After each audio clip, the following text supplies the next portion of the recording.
ভরা মানুষের মধ্যে আমার বাম গালে সজোরে চড় বসালেন মিস্টার আবরার ফাহাদ। থাপ্পড় মেরেও মনে হলো তার শান্তি হয়নি, তাই আমাকে তিনি বললেন, ইউ ব্লাডি! সাহস হয় কি করে? একে তো গায়ে ঠলে পড়েছিস, আবার মুখে মুখে তর্ক করিস। অসভ্য ক্যারেক্টারলেস মেয়ে একটা। এক্ষুনি আমার চোখের সামনে থেকে বেরিয়ে যা, নয়তো তোর অবস্থা আরো খারাপ করে দেব। কি হলো, কথা কানে যাচ্ছে না? I say get out. Hello বন্ধুরা, এই গল্পটির পরবর্তী পার্ট আমাদের ভয়েস অফ সালাউদ্দিন চ্যানেল থেকে আপলোড করা হবে। তো চ্যানেলের লিংক ডিসক্রিপশন বক্সে আর ফার্স্ট কমেন্টে দেওয়া আছে। তো সবাই দেরি কেন? তাড়াতাড়ি লিঙ্কে গিয়ে ক্লিক করে চ্যানেলটি এক্ষুনি সাবস্ক্রাইব করে রাখো পরবর্তী পার্ট শোনার জন্য। ধন্যবাদ সবাইকে।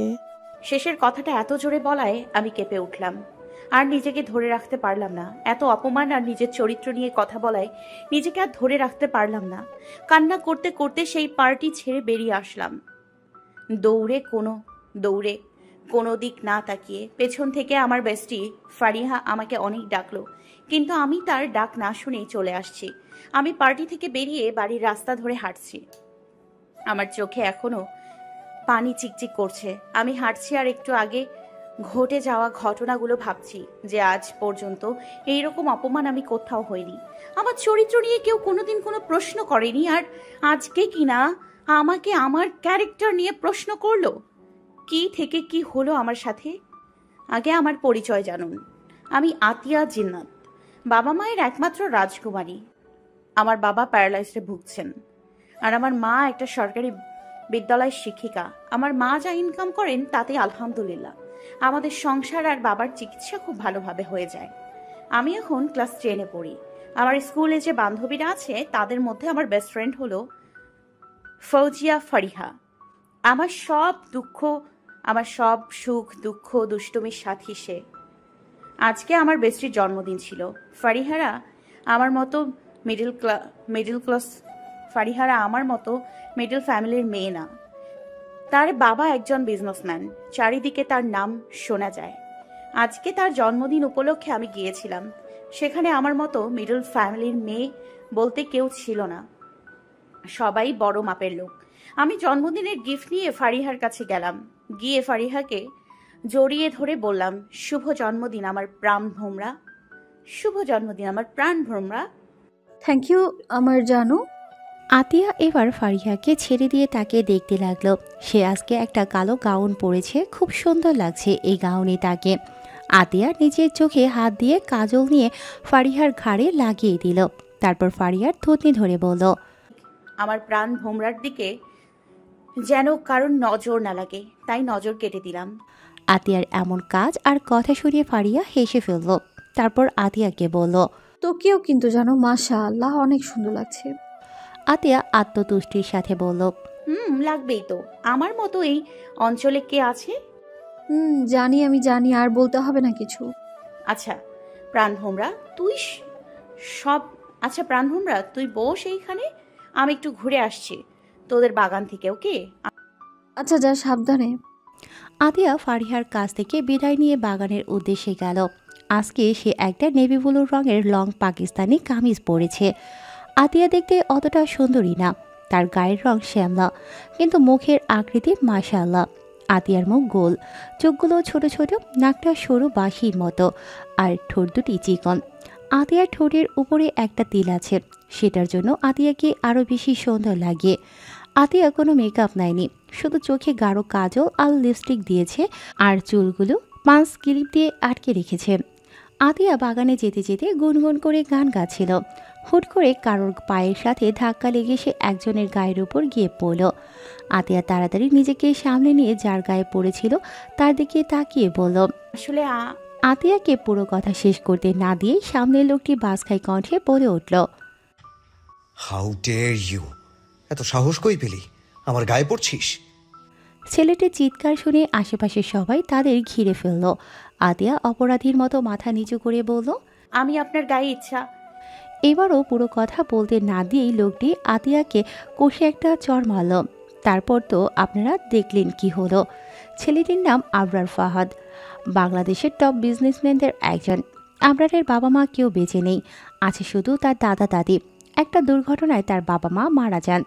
সেখান থেকে আবরার একদম বদমেজাজি উগ্র স্বভাবের হয়ে যায়। বিনা কারণে রেগে যাওয়া, কারোর সঙ্গে তেমন কথা না বলা, সবসময় গম্ভীর থাকা, এটাই হলো আবরার ফাহাদের পরিচয়। এইসব ভাবতে ভাবতে আমি ফারিহাদের বাসা থেকে অনেক দূরে চলে এসেছি। এখন আমার হুঁশ এলো যে কত বড় বোকামি আমি করেছি। অপমান সহ্য করতে না পেরে কান্না করতে করতে এখানে এসেছি। বাড়ি যাব কিভাবে এখন? তখন ওইভাবে বেরিয়ে এসে যদি একটু রিক্সার জন্য দাঁড়াতাম তাহলে এমন হতো না। এখন আমি বাড়ি যাব কিভাবে? নিশ্চয় আম্মু চিন্তা করবে। দূর, কিছুই ভালো লাগছে না। এইসব কথা আতিয়া নিজের মধ্যে বিড়বিড় করছিল আর আশেপাশে তাকাচ্ছিল। হাঁটতে হাঁটতে অনেক দূরে চলে এসেছে, এখন ফিরে যাওয়া ইম্পসিবল। আতিয়া যে জায়গায় দাঁড়িয়ে আছে, জায়গাটা দেখলেই গা ছমছম করে উঠছে। কি অন্ধকার! দূরের একটা ল্যাম্পপোস্ট থেকে হালকা আলো আসছে। আতিয়া চারিদিকে চোখ বোলালো। ওর এখন কেন যেন খুব ভয় লাগছে। ওর মনে হচ্ছে কেউ আছে এখানে। এই ভাবনার মধ্যে দিয়ে রাস্তার পাশের ঝোপঝাড় থেকে 3টা ছেলে হাতে মদের বোতল নিয়ে বেরিয়ে এলো। ছেলেগুলো আতিয়াকে দেখে দুলতে দুলতে তার দিকে এগিয়ে এলো। আতিয়ার ভয়ে হাত পা কাঁপতে লাগলো। যখন দেখলো ছেলেগুলো তার দিকে আসে, তখন প্রাণটা যেন হাতে চলে এলো। একজন ছেলে বলল, আরে মামা, এ তো দেখি নতুন মাইয়া। হ, মস্তি হবে। আতিয়ার এদের এমন নোংরা ভাষা শুনে গা গুলিয়ে উঠল। যখন দেখলো ছেলেগুলো তাকে ধরতে আসছে, তখন আতিয়া কোনো দিক না দেখে দৌড় দিল আর আল্লাহর কাছে বলতে লাগলো, তোমার বান্দি বিপদে পড়েছে আল্লাহ, তুমি আমাকে বাঁচাও। আমার জীবন থাকতে আমার ইজ্জত যেন ওই নোংরা পুরুষদের হাতে নষ্ট না হয়। আল্লাহ, আমার সহায় হও। এইসব বিড়বিড় করতে করতে আতিয়া দৌড়াচ্ছে। আতিয়াকে ছুটতে দেখে ছেলেগুলো তার পেছনে দৌড়ালো। কিছু দূর যেতেই ছেলেগুলো থেমে গেল। তারা আর আগানোর সাহস পেল না, শুধু চুপচাপ মাথা নিচু করে দাঁড়িয়ে রইল। আতিয়া সামনে দৌড়াতে দৌড়াতে হুট করে কারো বুকের সঙ্গে ধাক্কা খেল। আতিয়া ভয়ে সেই ব্যক্তিটির জামা খামছে ধরে বলল, প্লিজ আমাকে হেল্প করুন, আমাকে এই কাপুরুষদের হাত থেকে বাঁচান প্লিজ। বলতে বলতে আতিয়া লোকটিকে এক প্রকার জড়িয়ে ধরল। এদিকে ছেলেগুলো সামনে এসে এমন দৃশ্য দেখে থেমে যায়। ছেলেগুলো ভয়ে ভয়ে সামনে থাকা ব্যক্তিটির দিকে তাকাতে ব্যক্তিটির চোখের ইশারায় চলে যেতে বলল। ছেলেগুলো আর কিছু না ভেবে দৌড়ে সেখান থেকে পালিয়ে গেল। ছেলেগুলো চলে যেতেই ব্যক্তিটি আতিয়াকে নিজের বুক থেকে ধাক্কা মেরে নিচে ফেলে দিল। তারপর বলল, তোমার সাহস দেখে আমি শুধু অবাক হই। এতটা নিচু মেয়ে যে হও তা আগে জানতাম না আমি। ছি, তোদের মতো মেয়েরা শুধু ছেলেদের গায়ে পড়ে যেতে জানে। আমাকে বাসায় গিয়ে এখনই শাওয়ার নিতে হবে। আজ আমি অপবিত্র হয়ে গেছি শুধু তোদের মতো একটা অসহ্য ক্যারেক্টারলেস মেয়ের জন্য। আতিয়া ধাক্কা খেয়ে রাস্তায় পড়ে গেল। তাতে ওর হাত আর পায়ের হাঁটু বেশ ভালোভাবেই ছিঁড়ে গেল। আতিয়া নিজেকে সামলে উঠে দাঁড়াতে যাচ্ছিল, ঠিক তখনই একটা বজ্রপাতে কাঁপিয়ে দেওয়া কণ্ঠস্বর শুনতে পেল, যে কণ্ঠ সে আগেও শুনেছে। যেভাবে এই লোক তার চরিত্র নিয়ে কথা বলছে, এর আগেও এমন কণ্ঠে কেউ তাকে অপমান করেছিল। আতিয়া তাই লোকটির দিকে তাকালো, আর তাকাতেই বড়সড় একটা ঝটকা খেল। সামনের ব্যক্তি আর কেউ নয়, আবরার ফাহাদ, যে তাকে জন্মদিনের পার্টিতেও অপমান করেছিল, যার জন্য আজ সে এত বড় বিপদে পড়েছে। আবার কিনা সেই লোকই এসে তাকে আবার চরিত্র নিয়ে অপমান করছে। আতিয়ার এইবার যেন ধৈর্যের বাঁধ ভেঙে গেল। সে আর নিজেকে আটকাতে পারল না। হাত পায়ের ব্যথা সহ্য করে উঠে দাঁড়ালো। তারপর আবরারের কাছে গিয়ে আঙুল তুলে বলল, এই যে মিস্টার, আপনি নিজেকে কি ভাবেন? হ্যাঁ, যখন যা মুখে আসে তাই বলছেন। কি নোংরা মন মানসিকতা আপনার! থু, আমার ক্যারেক্টার নিয়ে 100 বার বলুন না, কিন্তু আপনার নিজের ক্যারেক্টার কি ঠিক আছে? হ্যাঁ, ঠিক থাকবে কি করে? বড়লোক বাবার বিগড়ে যাওয়া সন্তান।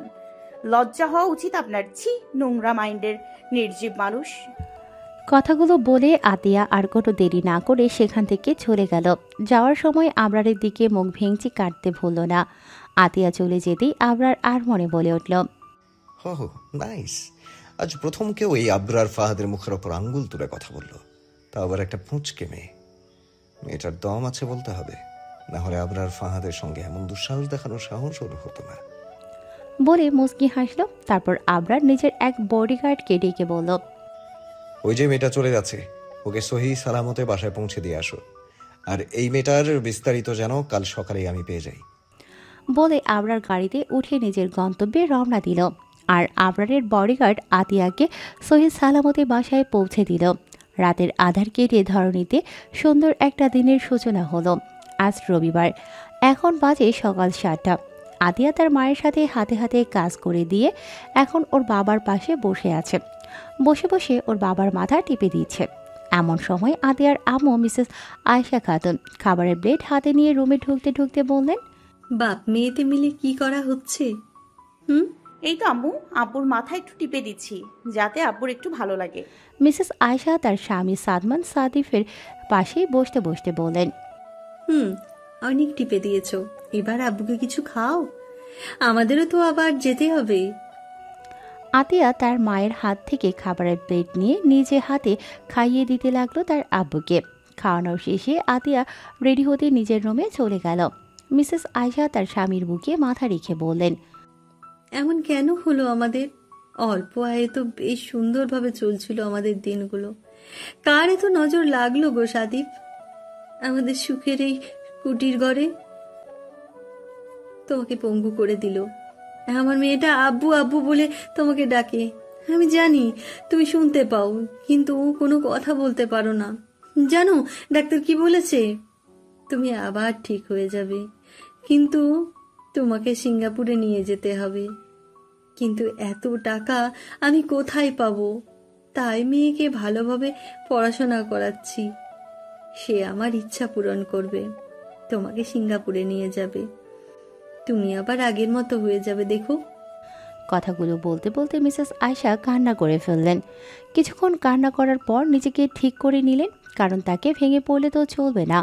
জীবন যুদ্ধ এখনো বাকি। তিনি ভেঙে পড়লে তার ছোট্ট মেয়েটার কি হবে? মিসেস আয়েশা নিজের স্বামীর দিকে তাকিয়ে দেখলেন তার স্বামীর চোখ থেকে নোনা জল গড়িয়ে পড়ছে। মিসেস আয়েশা নিজের শাড়ির আঁচল দিয়ে সাদিফের চোখের পানি মুছে দিলেন। তারপর কপালে একটা দীর্ঘ চুমু খেয়ে রেডি হতে চলে গেলেন। মা মেয়ে একেবারে রেডি হয়ে বাসা থেকে বেরিয়ে গেলেন। যাওয়ার আগে মিস্টার সাদমান সাদিফের দেখাশোনার দায়িত্বে থাকা রাজীব নামের ছেলেটিকে বলে গেলেন যেন ঠিক সময়ে খাইয়ে দেয়। এই বলে তারা মা মেয়ে স্কুলের উদ্দেশ্যে রওনা দিলেন।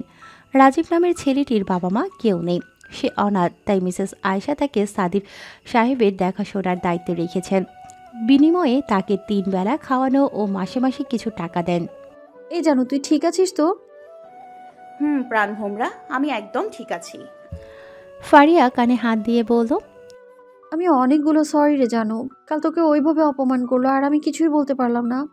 আতিয়া মাছি তাড়ানোর মতো করে হাত নাড়িয়ে বলল, আরে প্রাণ ভোমরা, কোথাকার কথা কোথায় তুলছিস? ওইসব কীটপতঙ্গ জাতীয় কথা আমি মনে রাখি না, বাদ দে। ফারিয়া চোখ ছোট ছোট করে বলল, সত্যি বলছিস? আতিয়া দাঁত কেলিয়ে বলল, না গো প্রাণ ভোমরা, মই মিথ্যা কথা কই। আতিয়ার এমন কথা শুনে ফারিয়া ফিক করে হেসে দিল। ফারিয়াকে হাসতে দেখে আতিয়া বলল, কি গো প্রাণ ভোমরা, আন্নে হাসেন কেন? আপনি হাসেন কার লাইগা? ফারিয়া আতিয়ার পিঠে হালকা চাপড় দিয়ে বলল, বেয়াদব মাইয়া, আর ওইভাবে কথা বলবি? আতিয়া ভাবলেশীন ভঙ্গিতে বলল, আচ্ছা যা, আর কইব না। আবার ধর তুই। বলেই ফারিয়া আতিয়াকে ধরতে লাগলো। ফারিয়া তার দিকে ধেয়ে আসতে দেখে আতিয়া দৌড় দিল। নাইস নেম, আতিয়া জিন্নাত। জি বস, তার মা একজন শিক্ষিকা আর বাবা পঙ্গু হয়ে পড়ে আছে 2 বছর ধরে। আতিয়া জিন্নাত ম্যাম এখন ক্লাস 10-এ পড়ে। আবরার ভ্রু কুঁচকে বলল, 10-এ পড়ে? জি স্যার। বয়স কত? স্যার 16। আচ্ছা তুমি যাও, আমার দরকার পড়লে আমি ডেকে নেব। Okay sir. বলে লোকটি বেরিয়ে গেল। এদিকে আবরার মনে মনে বলল, এই মেয়ে তো একদম পুচকে, আমার হাঁটুর সমান, তাই এত তেজ। বাবা, আই লাইক ইট। জিন্নাত। আম্মু আম্মু কি হয়েছে? আম্মু, ফারিহা ফোন দিয়ে বলছে যে সামনে যে পার্ক আছে ওইখানে যাবে, আমাকেও যেতে বলছে। আচ্ছা যাও, কিন্তু তাড়াতাড়ি বাসায় আসবে। ওকে আম্মু। বলে আতিয়া রেডি হয়ে চলে গেল পার্কের উদ্দেশ্যে। পার্কে 2 বান্ধবী হাঁটতে হাঁটতে নিরিবিলি জায়গায় এসে পড়ল। এখানে একটা পুকুর আছে, শান বাঁধানো। আতিয়া আর ফারিয়া শানের উপর বসে পা ঝুলিয়ে বাদাম খেতে খেতে হাবিজাবি গল্প করতে লাগলো। ওদের গল্পের মাঝে হঠাৎ বিকট একটা শব্দ হলো। শব্দটা এত জোরে ছিল যে আতিয়া আর ফারিয়া কান দুটোতে আঙুল দিয়ে রাখলো। শব্দ থামলে আতিয়া আর ফারিয়া কান থেকে হাত সরিয়ে শব্দের উৎস খুঁজতে লাগলো। হঠাৎ ওরা এমন কিছু দেখে ফেলল যেটা দেখে ওদের দুজনেরই ভয়ে হার্ট অ্যাটাক হয়ে যাওয়ার উপক্রম। আতিয়া আর ফারিয়া কাঁপতে কাঁপতে সামনে ভয়ে ভয়ে তাকিয়ে রইল। আতিয়া আর ফারিয়া সামনে তাকিয়ে দেখে একজন হুড়ি পরা লোক হাতে পিস্তল নিয়ে তাক করে আছে সামনের ব্যক্তিটির দিকে। সামনের ব্যক্তিটি ভয়ে জড়সড় হয়ে হুড়ি পরা লোকটির পায়ের কাছে বসে আছে। অনেক কাকুতি মিনতির কণ্ঠে কান্না করতে করতে ব্যক্তিটিকে বলল, আর এমন হবে না বস, মাফ করে দেন আমাকে। এই ভুল আমি আর দ্বিতীয়বার করব না বস, মাফ করে দেন। হুড়ি পরা লোকটি বলল, এএফ এর সাথে যে বিশ্বাসঘাতকতা করে তাকে কখনোই এএফ বাঁচিয়ে রাখে না। চিরতরে উপরে যাওয়ার টিকিট কেটে দেই, আর তুইও ছাড় পাবি না। তোর টিকিট আমি এএফ থেকে কেটে দিচ্ছি। বলেই এএফ পরপর গুলি করল ব্যক্তিটির বুক বরাবর। সঙ্গে সঙ্গে সে ছটফট করতে করতে মাটিতে লুটিয়ে পড়ল। এএফ হাতের পিস্তলটা তার পাশে দাঁড়িয়ে থাকা বডিগার্ডের হাতে দিয়ে দিল। তারপর মৃতদেহের দিকে তাকিয়ে বলল, তুই যদি কোনো ভুল করতিস আমি এএফ তোকে মাফ করে দিতাম, দ্বিতীয় সুযোগ দিতাম। কিন্তু তুই এএফ এর সাথে বিশ্বাসঘাতকতা করেছিস, কিভাবে মাফ করি? এর কথা শেষ হওয়ার আগেই হঠাৎ কোনো মেয়েলি স্বর তার কানে এসে পৌঁছালো। শব্দের উৎস খুঁজতে সে পেছনে তাকিয়ে দেখে দুটো মেয়ে মুখে হাত দিয়ে দাঁড়িয়ে আছে। এএফ হাঁটতে হাঁটতে মেয়ে দুটোর কাছে গেল। এদিকে আতিয়া আর ফারিয়া জীবনে প্রথমবার চোখের সামনে কাউকে গুলি করে দেখতে ভয়ে হাত পা ঠান্ডা হয়ে গেছে। সহ্য করতে না পেরে তারা হালকা চিৎকার দেয়, তারপর সঙ্গে সঙ্গে মুখে হাত দিয়ে চুপ করে যায় যাতে কেউ না শুনতে পায়। কিন্তু শেষ রক্ষা হলো না, এএফ শুনে ফেলেছে তাদের আওয়াজ। আতিয়া আর ফারিয়া যখন মুখে হাত দিয়ে ভয়ে ভয়ে তাকিয়ে আছে তখন দেখল হুড়ি পড়া লোকটি তাদের দিকে এগিয়ে আসে। আতিয়া আর ফারিয়া একে অপরকে শক্ত করে জড়িয়ে ধরল ভয়ে। এএফ হুড়ি পরে এবং মুখে কালো মাস্ক পরে আছে, শুধু চোখ ছাড়া আর কিছুই দেখা যাচ্ছে না। সে তাদের সামনে এসে বলল, হু আর ইউ? আতিয়া আর ফারিয়া ভয়ে কথা বলতে পারছে না। তাদের কোনো উত্তর না পেয়ে এএফ ধমকে সুরে আবার বলল, who are you and what are you doing here? Answer me. ধমক শুনে আতিয়া কেঁপে উঠে কাঁপা কাঁপা কণ্ঠে বলল, আসলে আসলে আসলে এএফ আবারও ধমকের সুরে বলল। হোয়াট? আসলে আসলে? এবার আতিয়া বলল, আমরা দুই বান্ধবী এই পার্কে ঘুরতে এসেছিলাম, তারপর হাঁটতে হাঁটতে এদিকে চলে আসি। পরে দেখলাম আপনি একজনকে গুলি করে দিলেন, তাই। আতিয়ার কথা শেষ করতে না দিয়ে এএফ বলল, তারপর যা দেখেছো সেই সব কিছু স্বপ্ন। Will remember. আতিয়া আর ফারিয়া বিস্ময়ে এএফ এর দিকে তাকায়। মানে এটা সে কি বলল? ওরা সব নিজের চোখে দেখেছে আর এখন বলছে স্বপ্ন। তাদের তাকিয়ে থাকতে দেখে এএফ বলল, hey stupid girl, don't look at me like that. Lower your eyes. মেয়েদের প্রতি আবার অনেক অ্যালার্জি, তাই চোখ নামাও। এই কথা শুনে আতিয়া আর ফারিয়া তাড়াতাড়ি চোখ নামিয়ে নিল। এফ আবার বলল, Go away. And as soon as you leave this place, forget everything and leave him here. আতিয়া আর ফারিয়া ভয়ে মাথা উপর নিচ করে সম্মতি দিল, বলল, Go quickly this time. এই কথা শুনে তারা আর এক মুহূর্ত দাঁড়ালো না, দৌড়ে সেই জায়গা ত্যাগ করলো দুই বান্ধবী। পার্ক থেকে বেরিয়ে তারা বুকে হাত দিয়ে জোরে জোরে নিঃশ্বাস নিতে লাগলো, যেন এতক্ষণ নিঃশ্বাসটাই আটকে ছিল গলায়। আতিয়া বলল, প্রাণ ভোমরা, এটা কি ছিল? জানো আমি নিজেও জানি না রে, আমার তো এখনো হার্টবিট লাফাচ্ছে, মনে হচ্ছে এই বুঝি হাত দিয়ে বেরিয়ে আসবে। প্রাণ ভোমরা, আমার তো পেটের ভেতর সব গুলিয়ে আসছে। আমি জীবনে এই প্রথম কারোর খুন হতে দেখলাম। আমার অবস্থা একেবারে বেগতিক হয়ে আসছে। জানো চল বাসায় যাই, আর থাকা যাবে না এখানে। হুম প্রাণ ভোমরা, তুইও বাসায় যা, সাবধানে যাবি। জানো তুইও সাবধানে যাবি। এই বলে দুই বান্ধবী একে অপরকে বিদায় জানিয়ে আলাদা আলাদা পথে নিজেদের বাড়ির উদ্দেশ্যে রওনা দিল। সেদিনের পরে কেটে গেল এক সপ্তাহ। এই এক সপ্তাহ জুড়ে আতিয়ার অবস্থা বেগতিক ছিল। সেদিন পার্ক থেকে বাড়ি আসার পরে রাতে খেয়ে ঘুমোতেই আতিয়ার কাঁপুনি দিয়ে জ্বর আসে। অনাকাঙ্ক্ষিত কিছু জিনিস দেখা আর অতিরিক্ত ভয় পাওয়ার কারণে আতিয়ার জ্বর এসেছিল। আতিয়া টানা 6 দিন বিছানায় শয্যাশায়ী ছিল। 7 দিনের দিনে আতিয়ার নিজের কাছে একটু ভালো লাগলে তাই সে বিছানা থেকে উঠে সিঁড়ি বেয়ে ছাদে চলে গেল। আতিয়াদের বাড়িটা খুব বড় নয়, একতলা বিশিষ্ট ছোট্ট একটি দালান বাড়ি। আতিয়া দুর্বল শরীর টেনে ছাদে গিয়ে দোলনায় বসলো। দোলনায় হেলান দিয়ে চোখ বন্ধ করে রাখলো।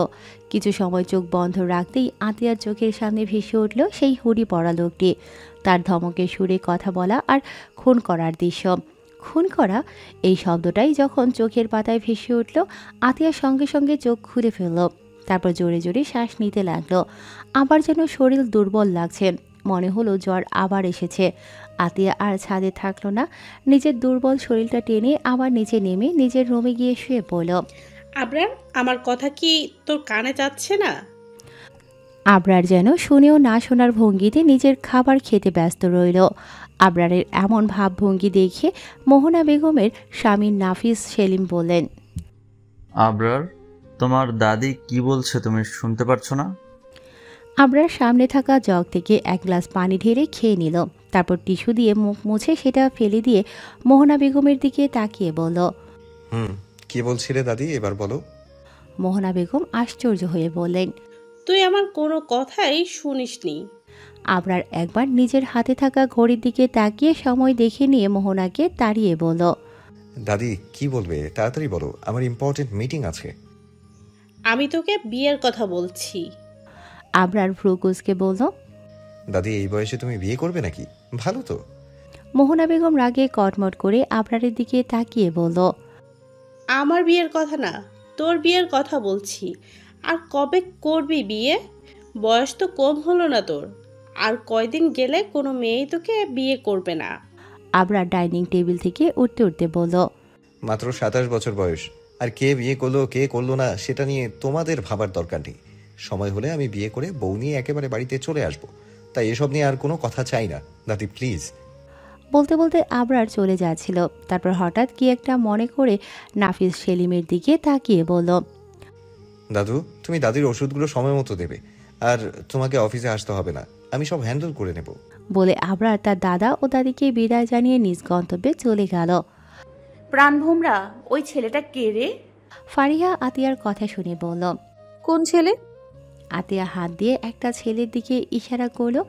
ফারিয়া আতিয়ার ইশারা অনুযায়ী সামনে তাকিয়ে দেখলো একটা ছেলে ওই পাশে ঘুরে কারোর সঙ্গে কথা বলছে, আর ছেলেটার পাশে অনেক মেয়ে ভিড় জমিয়ে রেখেছে।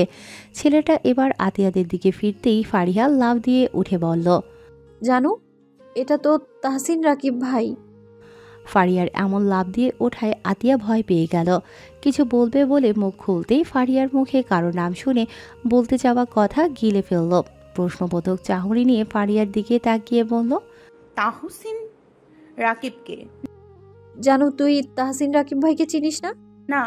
সত্যি চিনিস না? আতিয়া এবার রাগী কণ্ঠে বলল, বাল বলবি তো নাকি? ওইটা কে না বললে চিনবো কিভাবে? ও সরি জানো, রাগ করিস না। তাহসিন রাকিব ভাইয়া হলো বিখ্যাত একজন গায়ক। তার গান খুব ফেমাস। আমি তো তার গানের প্রতি ফিদা। কি সুন্দর কণ্ঠ তার, মাশাআল্লাহ। আর আজ সেই ফেমাস গায়ক আমাদের স্কুলে আসছে। উফ, জানো কি যে আনন্দ হচ্ছে বলে বোঝাতে পারছি না। আমার না খুব শখ তার সাথে দেখা করার। তুই চল আমার সাথে। বলে আতিয়ার হাত ধরে টানতে টানতে তাহসিন রাকিবের কাছে নিয়ে যেতে লাগলো ফারিহা। এইদিকে ফারিহার কথার কোনো উত্তর দেবে তার আগেই ওকে টানতে টানতে ফারিয়া নিয়ে চলে আসে, যার দরুন ও আর কিছুই বুঝতে পারছে না। আতিয়াকে নিয়ে ফারিয়া তাহসিন রাকিবের কাছে এসে বলল, আসসালামু আলাইকুম রাকিব ভাই। ওয়ালাইকুম আসসালাম। কেমন আছেন রাকিব ভাই? আলহামদুলিল্লাহ, আপনি? ফারিয়া খুশিতে গদগদ হয়ে বলল, আপনার সাথে দেখা হয়ে আলহামদুলিল্লাহ এখন আরও ভালো আছি। রাকিব ভাই, আমি আপনার সব গান শুনেছি। আপনার গান শুনতে আমার খুব ভালো লাগে। ও আচ্ছা, থ্যাঙ্কস। ফারিয়া এইবার আতিয়াকে দেখিয়ে বলল, এটা আমার বেস্ট ফ্রেন্ড। আতিয়া এবার কি করবে কিছু বুঝতে না পেরে কোনো রকম জোরপূর্বক বলল, হ্যালো ভাইয়া। হাই। আতিয়া আর কি বলবে কিছুই বুঝতে পারল না, তাই ফারিয়ার হাত ধরে টানতে টানতে সেইখান থেকে নিয়ে চলে আসলো। এদিকে ফারিয়া আতিয়ার দিকে তাকিয়ে রাগী স্বরে বলল, আমাকে এইখানে আনলি কেন টেনে? তো কি করব, যেভাবে আঠার মতো লেগে থেকে কথা বলছিস। আহা জানো, তুই বুঝবি না আজ যে আমার কত আনন্দ লাগছে তাহসিন রাকিব ভাইকে দেখে। উফ, আমার কত দিনের ইচ্ছা ছিল, সুন্দরভাবে পূরণ হয়ে গেল সেটা। তোর তাহসিন রাকিবের ভূত ধরেছে। থাক তুই তোর তাহসিন রাকিব ভাইকে নিয়ে আমি চললাম। এই বলে আতিয়া চলে যেতে নিলেই ফারিয়া ও আতিয়ার পিছু নেয়। ফারিয়াকে নিজের সাথে আসতে দেখে আতিয়া বলল, আমার কাছে কি করছিস? তোর তাহসিন রাকিব ভাইয়ের ফারিয়া কাছে। আতিয়ার এক হাত জড়িয়ে ধরে বলল। যেন রাগ করিস কেন? আতিয়া নিজের হাত ফারিয়ার হাত থেকে ছাড়িয়ে নিয়ে বলল, তোর ওই তাহসিন রাকিবের হাত গিয়ে ধর, আমার হাত যেন একদম ধরবি না। ফারিয়া আবারও আতিয়ার হাত জড়িয়ে ধরে বলল, জানু রাগ করো কেন? আমি কেন ওই বেটার হাত ধরবো? আমি তো শুধু আমার জানুরই হাত ধরবো। রাগ করে না জানু আর? আতিয়া এইবার বলল, আচ্ছা যা, এবার মতো মাফ করলাম। আমাকে মাফ করলি? কেন? তবে রে। বলে আতিয়াকে ধরতে গেলে আতিয়া দৌড় দিল। আতিয়াকে দৌড়াতে দেখে ফারিয়াও তার পিছু ছুটল। কিছু দূর দৌড়াতেই আতিয়া কারো শক্তপোক্ত পিঠের সাথে ধাক্কা খেল। আতিয়া ধাক্কা খেয়ে মাথা ঘষতে লাগলো। এর মধ্যে শক্তপোক্ত পিঠের মালিক আতিয়ার দিকে ফিরে রাগান্বিত কণ্ঠে বলল, স্টুপিড গার্ল, চোখ কি বাসার আলমারিতে তুলে রেখে এসেছেন? সেদিন তো ভালোই ফটর ফটর করছিলেন, তো এখন আবার কেন আমার কাছে এসেছেন? Answer me. লোকটির কথায় আতিয়া চোখ তুলে লোকটির দিকে তাকালো। তাকিয়ে দেখলো এই ব্যক্তিটি আর কেউ নয়, আবরার ফাহাদ। তারপর আতিয়া মনে মনে বলল, আতিয়া রে, তুই কি ধাক্কা খাওয়ার জন্য এই নির্জীব মানুষটাকে ঠিক করে রেখেছিস? এইবার আমি কি বলবোই ব্যাডার। আতিয়ার কোনো উত্তর না পেয়ে আবরার বলল, স্টুপিড গার্ল, কথার স্টক কি ফুরিয়ে গেছে নাকি নতুন প্ল্যান বানাচ্ছেন আমাকে আগের দিনের মতো ওইভাবে বলার জন্য? তাদের পুরো কথা শেষ করতে না দেওয়ার আগে তাদের দুজনের মধ্যে উপস্থিত হয় তাহসিন রাকিব। আতিয়া তাহসিন রাকিবকে দেখে কথা গিলে ফেলল। তাহসিন আতিয়ার দিকে তাকিয়ে বলল, আপু, আপনি চলে যান, আমি দেখছি বিষয়টা। আতিয়া আবরারের দিকে এক পলক তাকিয়ে দ্রুত সেই স্থান ত্যাগ করল। আতিয়া চলে যেতে দেখে তাহসিন রাকিব আবার আবরারের দিকে ফিরে বলল, কি হয়েছে? আবরার এইবার রাকিবের কলার ধরে বলল, কোথায় ছিলিস তুই? আমাকে কতক্ষণ ওয়েট করতে হয়েছে? হ্যাঁ, তাহসিন রাকিব আবরারের হাত নিজের কলার থেকে সরাতে সরাতে বলল, রাকিব, কুল ডাউন। দায়বার হচ্ছিস কেন? আসলে আমি একটু প্রিন্সিপালের সাথে দেখা করতে গিয়েছিলাম, তাই লেট হয়ে গেছে। কি বললো? ইনভিটেশন দিচ্ছে। একসেপ্ট করেছিস? কিন্তু তোকেও। রাকিবকে কথা বলতে না দিয়ে আবরার বলল, ইম্পসিবল, আমি থাকতে পারবো না। রাকিব ভ্রু কুঁচকে বলল, কেন? আবরার নিজের গাড়ির দিকে যেতে যেতে বলল, কেন কথার উত্তর আমার দিতে ইচ্ছে করছে না। রাকিব এবার মনে মনে বলল, আমি জানি যে তুই ঘাট তেরা, তোর থেকে কোনো প্রশ্নের উত্তর পাওয়া যায় না, কিন্তু ব্যাটা খোলাসা করে একটু না বললে বুঝবে কিভাবে শালা? এর মধ্যে গাড়ি চালু করতেই রাকিব চিৎকার দিয়ে গাড়ির দিকে যেতে যেতে বলল, আরে আরে, আমার জন্য দাঁড়া। বলতে বলতে রাকিব দৌড়ে গাড়ির কাছে এসে গাড়িতে উঠে পড়ল। গাড়িতে বসে রাকিব বুকে হাত দিয়ে শ্বাস নিয়ে আবরারকে বলল, শালা মির্জাফর, আমার জন্য দাঁড়ালি না কেন? আমাকে রেখে চলে যাওয়ার চিন্তা ভাবনা করছিস? আবরার শীতল কণ্ঠে হুমকি স্বরে বলল, রাকিব, তুই জানিস আমি এত কথা পছন্দ করি না, আর না পছন্দ করি কোনো প্রশ্নের উত্তর দিতে। তাই তোর টেপ রেকর্ডার অফ রাখ, নয়তো উত্তম মধ্যম ব্যবহার করতে বাধ্য হব। রাকিব নিজের শাহাদাত আঙুল ঠোঁটে দিয়ে বলল, ব্যাডাকে? আম্মু, ও আম্মু। কি হয়েছে?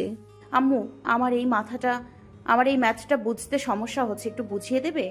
মিসেস আয়শা খাতুন সোফায় বসতে বসতে আতিয়াকে বলল। এখানে এসে বস। আতিয়া গিয়ে তার আম্মুর কাছে বসলো। তারপর মিসেস আয়শা খাতুন আতিয়াকে ম্যাথ বুঝিয়ে দিল। মিসেস আয়শা আতিয়ার ম্যাথের শিক্ষক, তাই সে খুব সহজেই আতিয়াকে ম্যাথ বুঝিয়ে দিল। আম্মু, আমার আব্বু কবে সুস্থ হবে? মিসেস আয়শা আতিয়ার মাথায় হাত বুলিয়ে দিতে দিতে বলল, আল্লাহর ওপর ভরসা রাখ মা, দেখবি একদিন সব ঠিক হয়ে যাবে। আতিয়া এবার তার মায়ের বুক থেকে উঠে তার মায়ের দিকে তাকিয়ে বলল, আম্মু, আমি জানি আব্বু সুস্থ হতে গেলে অনেক টাকা দরকার, আর দেশে কোনো চিকিৎসা নেই, বাইরের দেশে নিয়ে যেতে হবে। কিন্তু আম্মু, তুমি একদম টেনশন করবে না, আমি ভালোভাবে পড়াশোনা করব, তারপর চাকরি করব, দেখো তুমি। মিসেস আয়শা আতিয়ার কপালে চুমু খেয়ে বলল, আমি জানি আমার মা পারবে, আশা রাখছি। আতিয়া তার মাকে জড়িয়ে ধরে বলল, আমার সুইট আম্মু। মিসেস আয়শা ও মেয়েকে জড়িয়ে ধরে বলল, আমার সোনা মা। স্যার, অনুমতি দিলে একটা কথা বলবো? বল। স্যার, 2 বছর আগে আমাদের গাড়ি অ্যাক্সিডেন্ট হয়েছিল। তো স্যার, আমাদের গাড়ির সাথে আরও একটা গাড়ি আমাদের গাড়ির সাথে সংঘর্ষ করার জন্যই আমাদের গাড়িটা অ্যাক্সিডেন্ট হয়েছিল। হুম। স্যার, সেই অ্যাক্সিডেন্টে আমাদের কিছু না হলেও যেই গাড়ির সাথে অ্যাক্সিডেন্ট হয়েছিল সেই গাড়ির মালিক গুরুতরভাবে আঘাতপ্রাপ্ত হয়েছিল। ভ্রু কুঁচকে বলল, তো আমি সেই ব্যক্তির চিকিৎসা খরচ দিয়েছিলাম তো। স্যার, আপনি তো জানেন আমরা হাসপাতালে নিয়েছিলাম সেই ব্যক্তিকে, তারপর তার চিকিৎসা করে আমরা বেরিয়ে গেছিলাম। তারপর আমরা জরুরি মিটিং পড়ায় আপনি থাইল্যান্ড চলে গিয়েছিলেন। তারপর ওইখান থেকে এসে আর ওই ব্যক্তির খোঁজ আমরা পাইনি। তো 2 বছর আগের কথা এখন কেন তুলছিস? স্যার, আসলে সেই ব্যক্তির খোঁজ পেয়েছে। কোথায় পেয়েছিস? স্যার, সে ঢাকাতেই থাকে আর তার পরিবার তাকে রিলিজ করে নিয়ে গিয়েছিল, তাই আমরা খোঁজ পাইনি। আর স্যার, ব্যক্তিটি এখন পঙ্গু হয়ে আছে। নাম কি? সাদমান সাদিফ। চিকিৎসা করছে না তারা? স্যার, তাদের বাসায় আয় করার মানুষ হলো তার স্ত্রী আয়েশা খাতুন, আর একটা মেয়ে আছে তাদের ক্লাস 10-এ পড়ে। ও, চিকিৎসা করার ব্যবস্থা কর। তার আমার গাড়ির সাথে অ্যাক্সিডেন্ট হয়েছিল, আমি দায়ী, তাই আমার টাকা দিয়ে তার সুচিকিৎসা কর। Okay sir. আতিয়া, কই তুই? দরজাটা একটু খোল মা, দেখ কে এসেছে। বলছি আম্মু। এই বলে আতিয়া দরজা খুলে দিল। দরজা খুলতেই আতিয়া দেখলো একটা ডেলিভারি ম্যান দাঁড়িয়ে আছে। ডেলিভারি ম্যান আতিয়াকে দেখে আতিয়ার হাতে একটা বক্স এগিয়ে দিল। আতিয়া বক্সটি দেখে না নিয়ে তার মাকে ডাক দিয়ে বলল, আম্মু, ও আম্মু, তুমি কি কিছু অর্ডার করেছিলে? আয়শা রান্নাঘর থেকে উঁচু গলায় বলল, না। কেন, কে এসেছে? ডেলিভারি ম্যান এসে একটা বক্স দিচ্ছে, এইখানে আসো আম্মু। আতিয়ার কথা শুনে মিসেস আয়শা বলল, আসছি। আতিয়া ডেলিভারি ম্যানকে বলল, আঙ্কেল, আমরা তো কোনো অর্ডার করিনি, তাহলে আপনি এই বক্স নিয়ে এইখানে আসছেন কেন? আমার মনে হয় আপনি ভুল বাড়ি চলে এসেছেন। আতিয়ার কথার মধ্যে মিসেস আয়শা চলে আসলো। ডেলিভারি ম্যানটি এবার বলল, ম্যাম, এটা আমাদের পার্সেল, আপনাদের কেউ অর্ডার করেননি আমি জানি, কিন্তু এটা আপনাদের একজন দিয়েছে, তাই আমি দিতে আসলাম। প্লিজ ম্যাম, নেন। মিসেস আয়শা বক্সটি ভালোভাবে দেখে নিল, তারপর লোকটির থেকে বক্সটি নিয়ে সাইন করে দিল। সাইন নেওয়া হয়ে গেলে ডেলিভারি ম্যান চলে গেল। মিসেস আয়শা আতিয়াকে নিয়ে ড্রয়িং রুমে গেল দরজা লাগিয়ে। আতিয়া সোফায় বসতে বসতে বলল, আম্মু, কে দিল আমাদের এখন এমন পার্সেল, আর কি আছে বক্সে? মিসেস আয়শা আতিয়ার পাশে বসতে বসতে বলল, আমি কিভাবে জানবো? এখন খুলে দেখতে হবে কি আছে। খোলো। মিসেস আয়শা বক্সটির উপরের কাগজ ছিঁড়ে ফেলল। তারপর দেখলো সেখানে 2টি পাসপোর্ট, ভিসার কাগজ আর একটা চিঠি। এটা দেখে আতিয়া আর আয়শার চোখ কপালে উঠে গেল। তারা বুঝতে পারছে না এগুলো কার। আতিয়া এবার পাসপোর্ট দুটো চেক করে দেখলো। এতে তার বাবা ও মায়ের ছবি, তার মানে পাসপোর্ট তার বাবা মার। আতিয়া তার মাকে বলল, আম্মু এই পাসপোর্ট তোমার আর আব্বুর, এসব কিভাবে কি হলো? মিসেস আয়শা অবাক হয়ে বলল, আমি কিভাবে জানবো? একটা চিঠি আছে, এটা পড়ে দেখি কে দিল। মিসেস আয়শা এবার চিঠিটা খুলে পড়তে শুরু করলো। ম্যাম, প্রথমে আমাদের ফাহাদ গ্রুপ অফ ইন্ডাস্ট্রির সকল কর্মচারীদের তরফ থেকে সালাম নেবেন। আসসালামু আলাইকুম। আমাদের প্রতি বছরের শেষের দিকে একটা গেম খেলা হয় টসের মাধ্যমে। আমরা দেশের বিভিন্ন জায়গা থেকে 50 জন অসুস্থ মানুষের একটা তালিকা বানাই, তারপর চিরকুট করি, প্রতিটা মানুষের নাম আসে। এখন সেটা টস করি, যার নাম আসবে আমাদের ফাহাদ গ্রুপ অফ ইন্ডাস্ট্রি থেকে তার চিকিৎসার সকল খরচ বহন করা হয়। আমাদের এবারের টসে সাদমান সাদিফ স্যারের নাম উঠেছে, তাই তার সকল চিকিৎসা আমাদের তরফ থেকে একদম ফ্রি। আমরা আপনাদের পাসপোর্ট আর ভিসা নিয়ে নিয়েছি, আপনারা প্রস্তুতি নিয়ে নিন ম্যাম। আশা করছি যা হবে আলহামদুলিল্লাহ ভালো হবে, ভয়ের কিছু নেই। চিঠিটা পড়ে আতিয়া আর আয়শা কান্না করে দিল। এটা দুঃখের কান্না না, সুখের কান্না। মিসেস আয়শা কান্না করছে, তার স্বামী আবার আগের মতো হবে, তার সুখ দুঃখের কথা শুনে উত্তর দেবে, তার মেয়েটার আব্বুটাকে সাড়া দেবে। আর আতিয়া কান্না করছে যে তার আব্বু এবার তার ডাক শুনবে, উত্তর দেবে, আগের মতো আবারও ভালোবাসবে, আদর করবে, আম্মু আম্মু বলে ডাকবে। আম্মু, আমার আব্বু আবারও আমাকে আগের মতো ভালোবাসতে পারবে, আমার ডাকে সাড়া দেবে? আয়শা মেয়েকে নিজের বুকে টেনে নিয়ে বলল, রেমা, তোর আব্বু আবার আগের মতো হয়ে যাবে, সব ঠিক হয়ে যাবে, দেখিস। আতিয়া তার মাকে জড়িয়ে ধরে বলল, আম্মু, সব ঠিক হলেই ভালো। প্রাণ ভোমরা, জানিস আমার আব্বু আবার আগের মতো হয়ে যাবে। আলহামদুলিল্লাহ। দোয়া করিস যেন সব ঠিকঠাক ভাবেই হয়। জানো, আমি সব সময় দোয়া করি এবং করব। আজকে আমি স্কুল আসবো না রে। কেন? 15 দিন পরে ফ্লাইট। আব্বুর কাছে একটু থাকবো, আব্বুকে সময় দিব একটু। কবে আসবে আবার ঠিক নেই। ফারিয়া চিন্তিত হয়ে বলল, জানু, তোর আব্বু আম্মু চলে গেলে তুই থাকবি কোথায়? ওই বাড়িতে তো তুই একা থাকতে পারবি না। আরে না, আমি এখানে থাকবো না। আমার আম্মুর এক চাচি আছে, তার কাছে নাকি আমাকে রেখে যাবে, আম্মু বলছিল। ফারিয়া চিন্তামুক্ত হয়ে বলল, তাহলে ঠিক আছে। প্রাণ ভোমরা। আচ্ছা জানু, বিকেলে তোদের বাসায় যাব। আমি এখন স্কুলে যাচ্ছি, হ্যাঁ? নয়তো অনেক দেরি হয়ে যাবে। ওকে প্রাণ ভোমরা, আল্লাহ হাফেজ। আল্লাহ হাফেজ জানু। বলেই ফারিয়া কল কেটে দিল। আতিয়া ফোন রেখে দিয়ে তার বাবার কাছে চলে গেল। মিসেস আয়শা অনেক আগেই স্কুলের উদ্দেশ্যে বেরিয়ে গেছে। আমি এখন বিয়ে করব না। মোহনা বেগম আবরারের হাত নিজের হাতের মধ্যে নিয়ে বলল, কি দাদি, তোর মায়ের শেষ ইচ্ছে এটাই, তুই পূরণ করবি না? তোর মা মারা যাওয়ার আগে তোর জন্য মেয়ে ঠিক করে রাখছিল। হুট করেই তাদের সাথে আমাদের যোগাযোগ বন্ধ হয়ে যায়, কিন্তু হুট করে সেদিন রাস্তায় তাদের সাথে দেখা হয়ে যায়। মোহনা বেগমকে কথা শেষ করতে না দিয়ে আবরার বলল, দাদি, এই কথাটা তুমি অন্তত 5 বার রিপিট করলে। মোহনা বেগম শীতল কণ্ঠে বলল, এমন করছিস কেন আবরার? তোর মায়ের শেষ ইচ্ছে কি তুই পূরণ করবি না? আবরার এইবার একটা দীর্ঘশ্বাস ছেড়ে বলল, আচ্ছা, তোমার যা ইচ্ছা তাই করো। বলেই আবরার বাড়ি থেকে বেরিয়ে গেল। আবরারের সম্মতি পেতেই মোহনা বেগম খুশিতে গদগদ হয়ে গেল। তারপর কাউকে কল দিল। কথা শেষ করে বিয়ের আয়োজন করতে লাগলো। মিসেস আয়শা খাতুন আতিয়ার মাথায় বিলি কেটে দিতে দিতে বলল, আমার উপর বিশ্বাস আছে মা?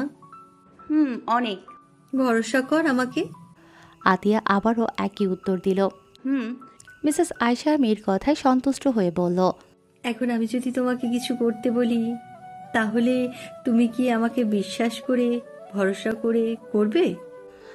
আতিয়া এবার তার মায়ের কোল থেকে উঠে তার মায়ের দিকে তাকিয়ে বলল, অবশ্যই করব, কারণ তুমি যেটা করতে বলবে সেটা নিশ্চয় আমার ভালো কিছু হবে, তাই আমি চোখ বন্ধ করি, তুমি যা বলবে সেটা করব, অগাধ বিশ্বাস আর ভরসা করে। আতিয়ার কথা শুনে মিসেস আয়শা মুস্কি হাসল। তারপর আতিয়ার মাথায় হাত বুলিয়ে বলল, যা বলবো সব করতে পারবি তো? আতিয়া তার মাকে জড়িয়ে ধরে বলল, আম্মু, সব বলতে পারবো। আমি তোকে বিয়ে দেব, আমার উপর বিশ্বাস আর ভরসা রেখে কি তুই বিয়েটা করবি? বিয়ের কথা শুনে আতিয়া আটকে উঠল। ও ওর মাকে ছেড়ে ওর মায়ের মুখের দিকে তাকিয়ে রইল। মিসেস আয়শার কথা শুনে জাস্ট শকড হয়ে গেছে আতিয়া, তাই কোনো কথা বলতে পারছে না। আতিয়ার এমন নীরবতা বুঝতে পারল মিসেস আয়শা, তাই মিসেস আয়শা আতিয়ার দুহাত নিজের হাতের মধ্যে এনে বলল, দেখ মা, আমি যা চাইবো তোর ভালোর জন্যই চাইবো। এটা মনে গেঁথে রাখ যে তোর মা কোনোদিন তোর খারাপ চাইবে না, সবসময় ভালোটাই চাইবে। মিসেস আয়শার এমন কথা শুনে আতিয়া মাথা নাড়িয়ে বলল, আম্মু। মিসেস আতিয়া সোফা থেকে উঠে আতিয়ার মাথায় হাত বুলিয়ে বলল, আমাকে এখন উত্তর দিতে হবে না। তোমাকে ভাবার জন্য আজ পুরো রাত আর কালকের দিন দিলাম, সন্ধ্যায় আমার উত্তর দিও। এখন যাও ঘুমাতে, গুড নাইট। আতিয়া সম্মতি জানিয়ে বলল, গুড নাইট। মিসেস আয়শা চলে যেতেই আতিয়া ওর নিজের রুমে চলে গেল। সারা রাত না ঘুমিয়ে তার মায়ের বলা কথাগুলো ভাবল। ঠিকই তো, কোনো বাবা মা চায় না তার সন্তানের খারাপ হোক, আর সেখানে আমার মা তো কখনোই চাইবে না আমার খারাপ হোক। আম্মুর কথা মেনে নেয়াই ভালো। এইসব ভাবনা চিন্তা শেষ করে রাতের শেষ প্রহরের দিকে আতিয়া ঘুমিয়ে পড়ল। আম্মু, আম্মু। বল, কি হয়েছে? আতিয়া তার মায়ের কাছে এসে মাথা নিচু করে ক্ষীণ আওয়াজে বলল, আম্মু, তুমি যেটা ভালো বোঝো সেটাই করো। আমি জানি তুমি কখনো আমার খারাপ চাইবে না। ছোটবেলা থেকে এই পর্যন্ত যেমন আমাকে আগলে রেখেছো, আমার ভালো চেয়েছো সব সময়, নিশ্চয়ই এখনো ভালো চাইবে। আমার অগাধ বিশ্বাস আছে তোমার উপর। তুমি যা করবে বা বলবে আমি রাজি সবকিছুতে। আতিয়ার উত্তর পেয়ে মিসেস আয়শা মুখে একটা মিষ্টি হাসি টানলো। তারপর আতিয়ার মাথায় হাত বুলিয়ে বলল, আমার সোনা মা, ভরসা রাখো, তোমার কিচ্ছু হবে না। যাও ড্রয়িং রুমে বসো, আমি নাস্তা বানিয়ে আনছি। আতিয়া আর কোনো কথা না বাড়িয়ে সে তার বাবার রুমে চলে গেল তার বাবার সাথেই গল্প করতে। আজকের দিনটা অন্যান্য দিনের থেকে আলাদা। সবার কাছে না হলেও আতিয়ার কাছে এই দিনটা আলাদা, কারণ আজকে আতিয়ার বিয়ে। সকাল থেকেই আতিয়ার কেমন যেন আলাদা ফিলিংস আসে, সারা শরীর যেন শিহরিত হয়ে যাচ্ছে ক্ষণে ক্ষণে।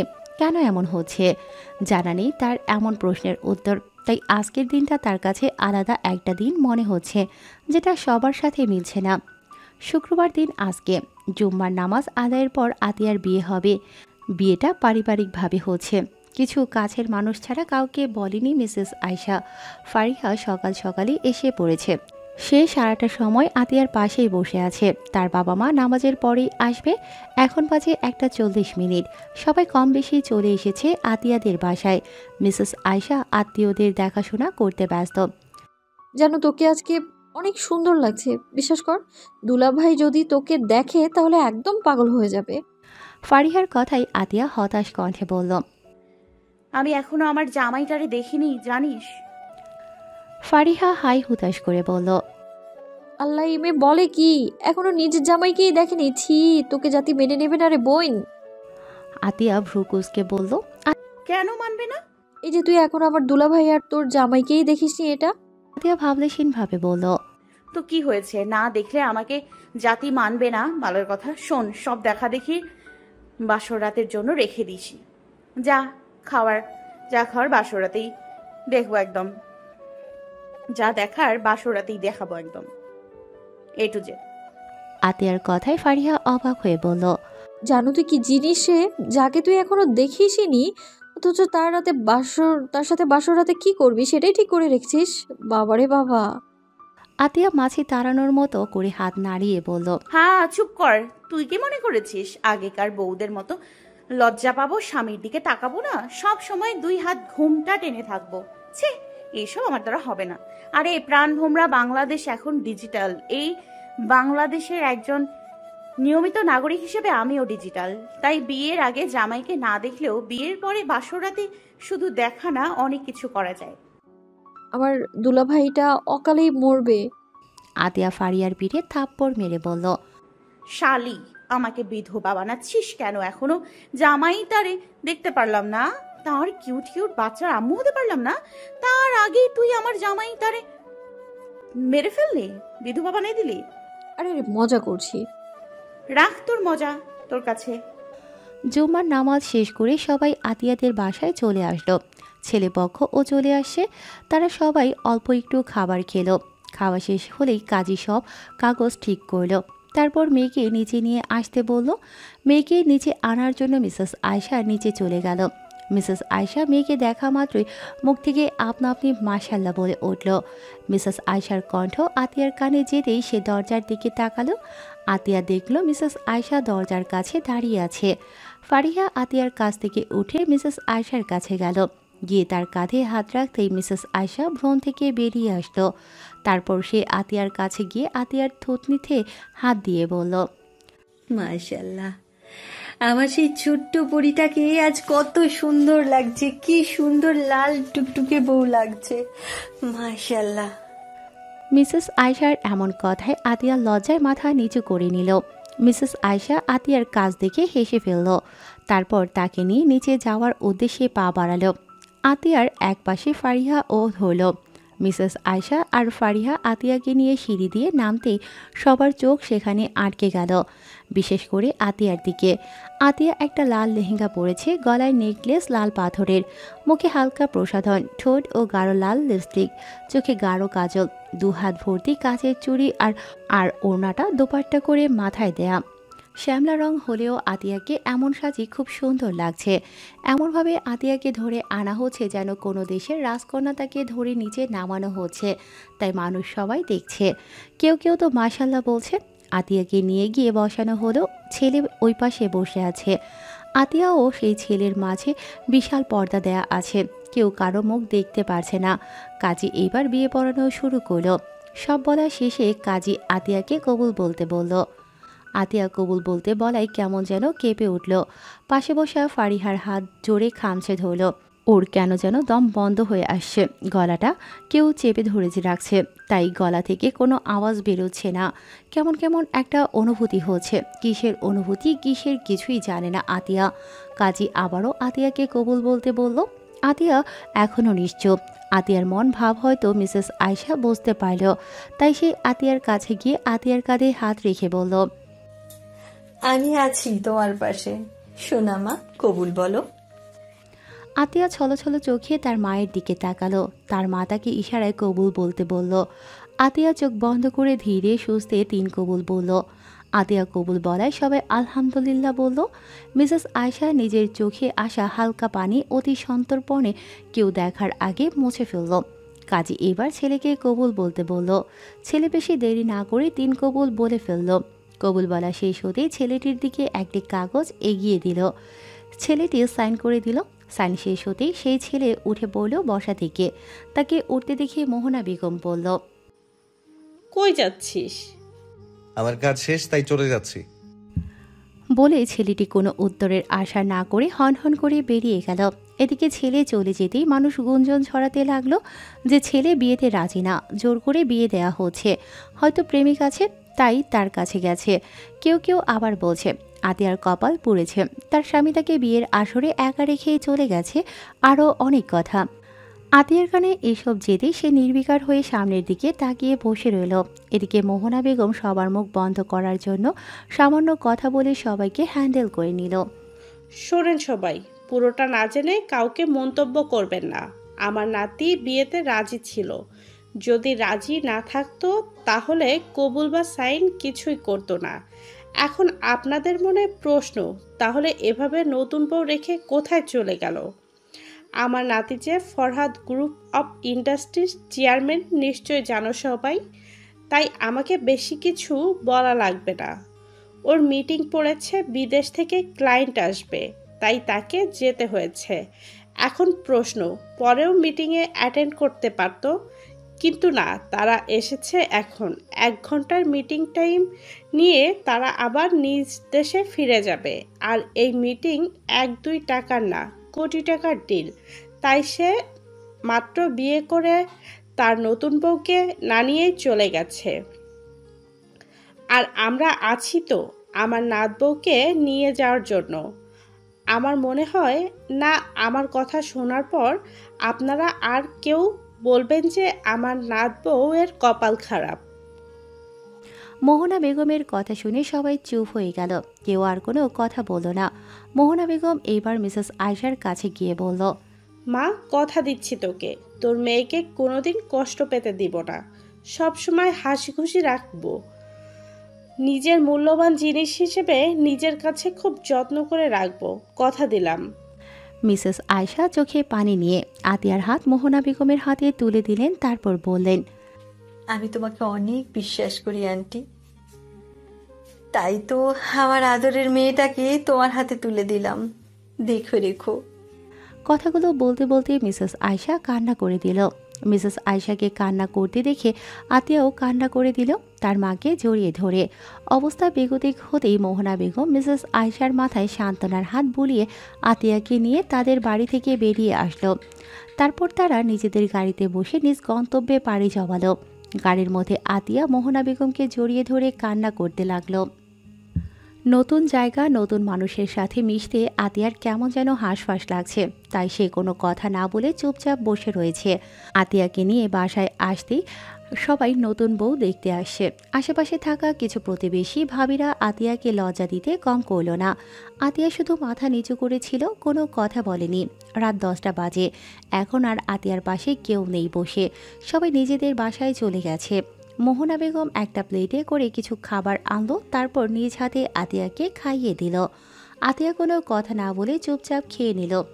খাওয়া শেষ হতেই মোহনা বেগম আতিয়াকে নিয়ে উপরে উঠল, তারপর একটা রুমের সামনে দাঁড়িয়ে আতিয়ার থুতনিতে হাত দিয়ে বলল, নাত বউ, আমার ঘাট তেরা নাতিকে তাকে সামলানোর দায়িত্ব আজ থেকে তোকে দিলাম, পারবি তো আমার ঘাট তেরা নাতিটার খেয়াল রাখতে?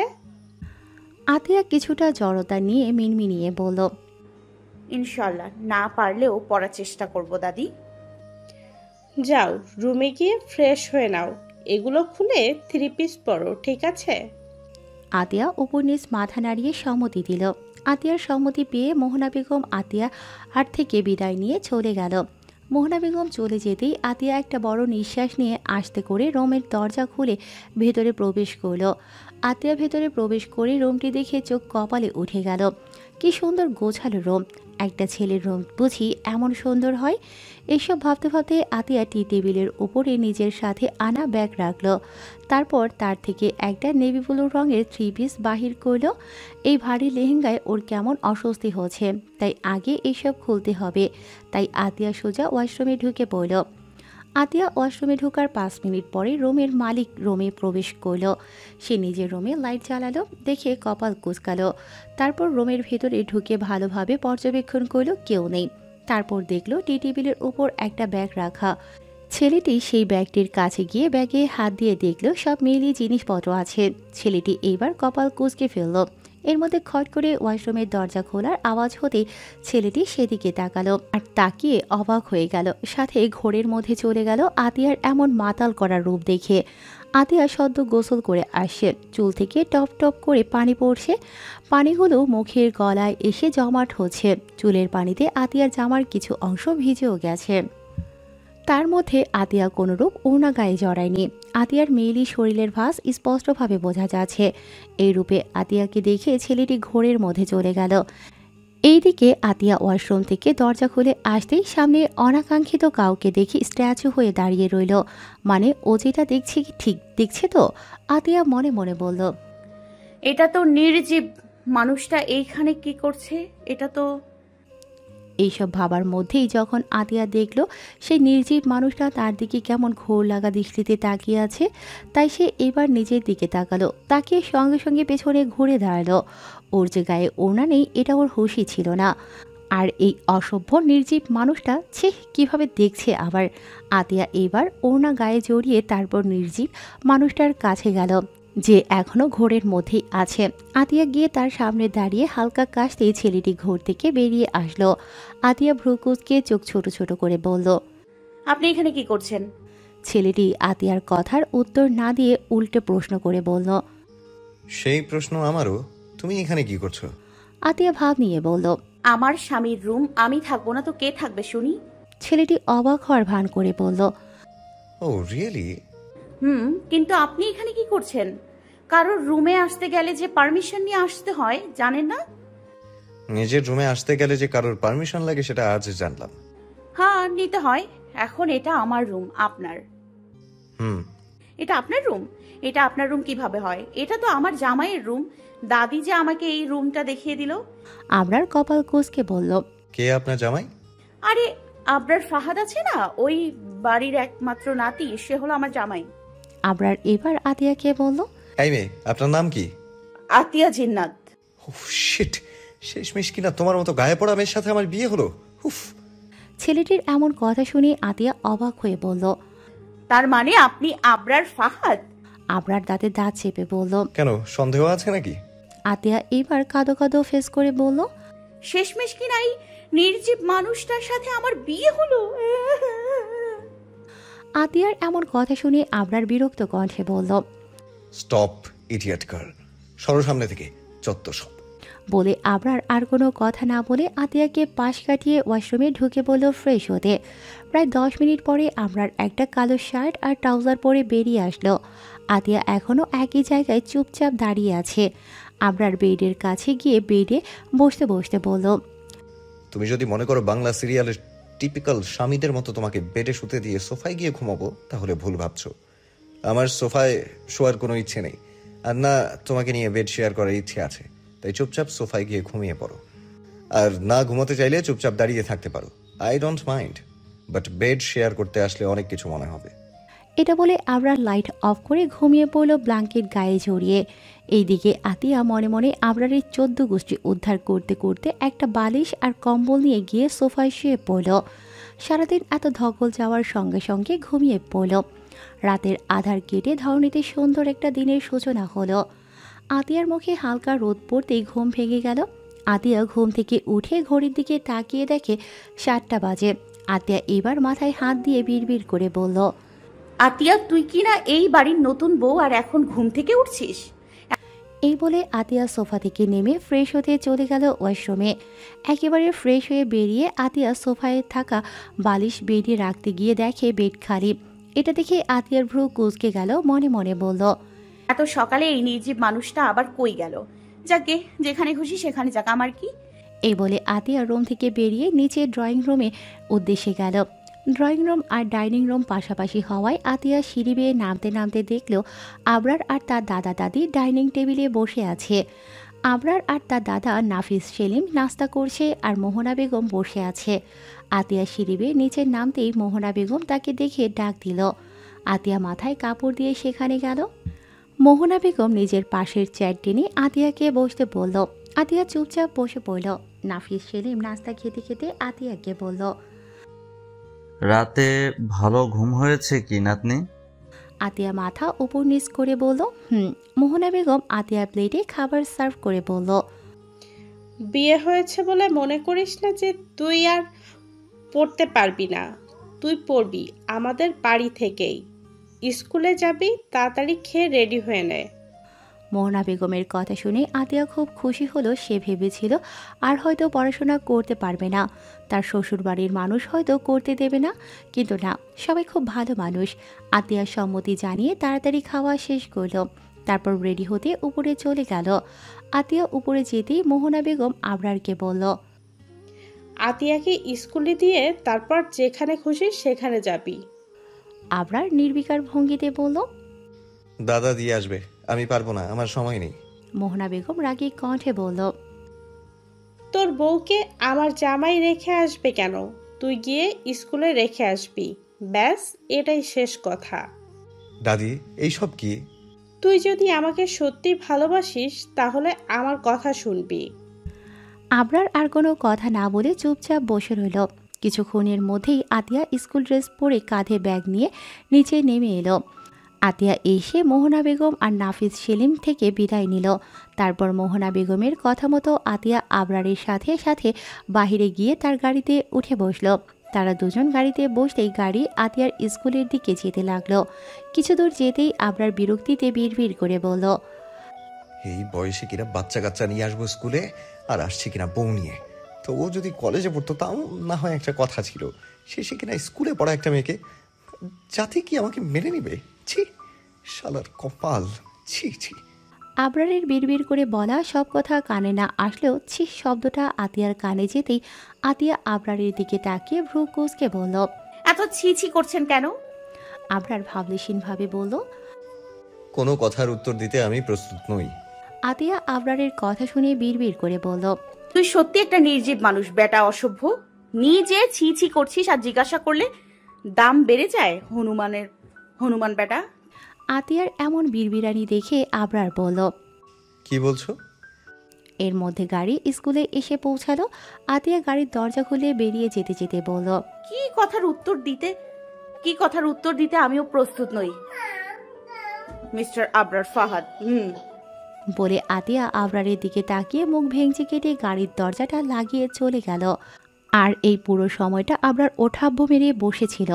আতিয়া চলে যেতেই আবরার নিজে নিজে বলল, মানে আমার ডায়লগ আমাকে ফিরিয়ে দিয়ে চলে গেল। বাহ। আবরার আর কিছু না ভেবে নিজ গন্তব্যে পাড়ি জমালো। কেমন আছিস প্রাণভোমরা? তোকে ছাড়া কেমন করে ভালো থাকি বল? আতিয়া এবার ফারিয়াকে জড়িয়ে ধরে বলল, সেম টু ইউ প্রাণভোমরা, তোকে ছাড়া আমিও ভালো নেই রে। ফারিয়া এবার আতিয়াকে নিজের থেকে ছাড়িয়ে সম্মুখে দাঁড় করিয়ে বলল, এটা আমাকে বিশ্বাস করতে হবে? কি? এটা যে তুই ভালো নেই। তো কি? তো কি মানে? তোর কি এখন আর আমাকে লাগে? তোর জামাই হয়ে গেছে তুই, তাহলে তুই ভালো থাকবি না কেন? ইস, যদি আমারও একটা জামাই হতো। আতিয়া নাক মুখ খিচে বলল, দিল তো হনুমানটা নির্জীব মানুষটার নাম বলে মৌজের 12টা বাজিয়ে। ফারিয়া অবাক হয়ে বলল, কি বলছিস তুই এসব? যা ঠিক তাই বললাম। ফারিয়া এবার মুখে দুষ্টু হাসি দিয়ে আতিয়াকে বলল, কাল রাতে কি হয়েছিল জানো? আতিয়া ওইভাবে বলল, কিছু হওয়ার কথা ছিল নাকি? আরে বুঝছিস না কেন আমার কথা? আমি বলতে চাচ্ছি কাল তো তোদের বাসর রাত ছিল জিজু। ফারিয়াকে কথা সম্পূর্ণ করতে না দিয়ে আতিয়া ওয়াক ওয়াক শুরু করল। ফারিয়া তাড়াতাড়ি আতিয়ার পিঠে হাত বুলিয়ে দিতে দিতে বলল, কি হলো, এমন করছিস কেন? তার মানে কি প্রথম রাতে? আতিয়া তাড়াতাড়ি ফারিহার কথা কেড়ে নিয়ে 2 হাত জোর করে বলল, চুপ যা বোন, চুপ যা। কিসের সাথে কি মেলাচ্ছিস? ওই হনুমান নির্জীব মানুষটার সাথে বাসর? ফাক, আমার বমি এসে গেছে তোর কথা শুনে। আর তুই? ছি। ফারিহা অবাক হয়ে বলল, তার মানে কাল রাতে কিছু হয়নি? ওই শালা হনুমান নির্জীব মানুষটার সাথে কি হবে আবার? ফারিহা বিরক্তকর কণ্ঠে বলল, কি তখন থেকে নির্জীব মানুষ বলছিস? তো কি বলবো, ওই বেটা আস্ত একটা নির্জীব মানুষ। প্রথম দেখায় কিভাবে না আমাকে থাপ্পড় মারলো। থাপ্পড় মারলো মানে? তোদের কি আগেও দেখা হয়েছে? হ্যাঁ, তা হয়নি একবার না, 3বার। আর কালকে রাতে আর এখন সকালে নিয়ে মোট 4বার দেখা হলো। আর এখন তো প্রতিনিয়ত দেখা হবে। তুই যে বললি জিজুকে নাকি এখনো দেখিসনি, তাহলে কিভাবে কি? আরে মনে আছে তোর, যে তোর বার্থডে পার্টিতে গিয়েছিলাম, সেখানে একটা ছেলে আমাকে থাপ্পড় মেরেছিল, অপমান করেছিল।